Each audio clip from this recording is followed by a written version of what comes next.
Beaucoup d'émotions pour les déportés belges de la Seconde Guerre mondiale. Ils sont retournés sur le site de l'usine souterraine nazie de Cala en Allemagne. Une usine secrète de fabrication de bombes et d'avions à réaction. Plus de 6000 travailleurs forcés y ont péri. Sébastien Rosenfeld et Didier Carprio.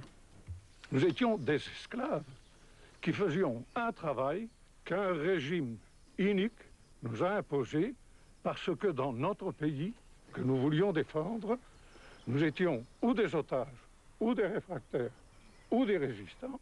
Jean, 82 ans, a commencé à travailler dans les tunnels de l'usine de Cala dès sa création en 1944.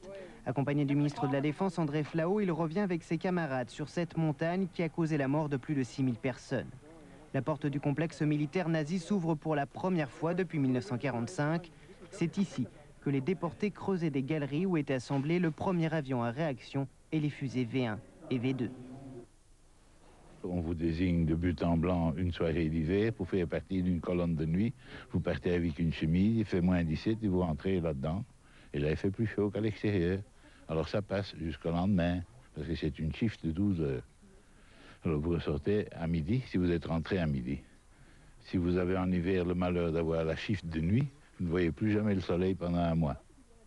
Quelques kilomètres plus loin, les champs de colza ont remplacé les bâtiments du camp de concentration du Lager E, où logeaient les prisonniers dans des conditions extrêmes.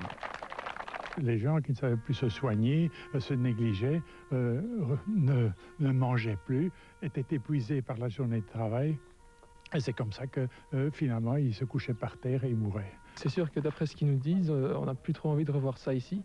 On sait à quoi s'attendre si on voit une forme d'extrémisme arriver au pouvoir, quoi.